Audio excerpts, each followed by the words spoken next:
Hi, everybody. Good evening. Thank you all so much for coming out tonight. I just wanted to give you a reminder. Please take a moment to silence your cell phones so they don't ring in the middle of our presentation tonight. So, aging is universal and inevitable, and it doesn't have to be daunting. With a positive attitude and some planning and foresight, we can age successfully. I'm Gina Blum. I'm Executive Director of Staying Put in New Canaan, and we are a nonprofit organization that helps older New Canaan residents to live confidently in their homes and stay engaged in the community. In collaboration with the New Canaan Library, we are pleased to present Aging Successfully and Stresslessly, an informative 4-part series that will address important issues to help you or a loved one be prepared to age well. So tonight's program is the third in the series. It is called Final Decisions, Taking Control of Your Journey. And death is inevitable, but you can control the circumstances surrounding it by making plans. So we'll have 2 speakers this evening who will address the issues, followed by question and answers. And first we will hear from Julia Portale, Executive Director of Fairfield County House, who will be followed by Danielle Smith of Hoyt Funeral Home. Let me remind you that the next installment of this program series is Understanding Alzheimer's and Dementia on Wednesday evening, November 1st at 6 p.m. So it is my pleasure to introduce Julia. Thank you very much. So I only have a few slides because I want to just set this up a little bit for conversation and sort of share with you some information that is often confusing for people. And then we'll turn it over and then we'll have a conversation. So I know there are some doctors in the room. One of them is a neighbor of mine, so he can dispute this later because I'm not a doctor. But, you may have noticed from people that you've known that different kinds of diseases have sort of different trajectories. And people often ask me, because everybody that lives with us is on hospice, like, what's going to happen? When are they going to pass? What should I expect? And, for different kinds of health conditions, there are different kinds of trajectories. Obviously, everybody's different. But you can see, when you have something that is, an accident or heart attack or something like that, can often go very quickly. Cancer can kind of be stable, and then all of a sudden you decline quickly. And you can see heart failure is kind of like a decline down the steps. And frailty often, you don't start off very strong and kind of decline. So I think that's helpful. It was helpful when I saw this slide because you just don't know. It's like lots of different things out there. This one I thought was interesting because I didn't really choose to go into hospice, but Dr. Coletti, who's our board director, she was an OBGYN, and then she became a palliative care end-of-life physician. And I said, well, why did you do that? They're so different. And she said, no, they're very similar because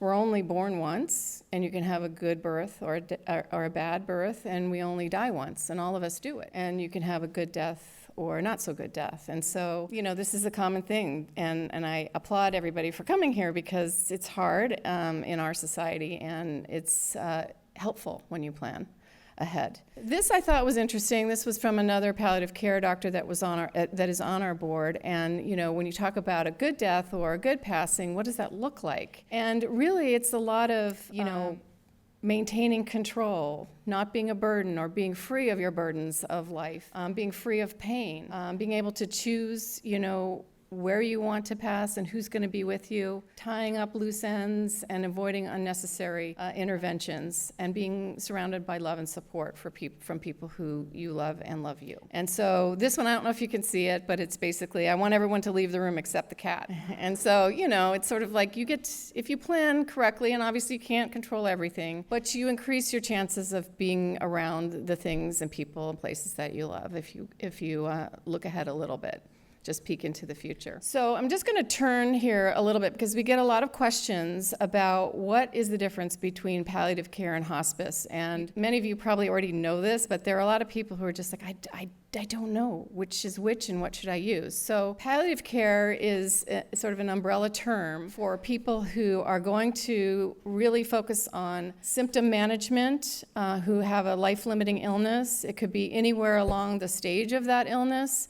And you're going to keep your regular Medicare or your regular insurance so you can go back and forth to the hospital and have interventions that you think are important, but also really focus on your symptoms and managing those symptoms. When you get to a certain point, where it's really coming to really the end of your life, maybe not tomorrow, maybe not a month from now, but you do have a life-limiting illness and there aren't really curative treatments anymore, or even management interventions in terms of, maintenance chemo or something like that. Then you can turn to hospice care, and that's when you change your benefit from your Medicare A benefit to the hospice benefit, or your commercial insurance benefit to a hospice benefit. And really you get a lot, additional emotional support, you get nurses in the home, you get aides in the home, that sort of thing. Really, it's not that you're giving up on your life, you're just focusing on comfort and quality at that point so that you can be surrounded by the people that you love and do the things you want with the time that you have left. Now,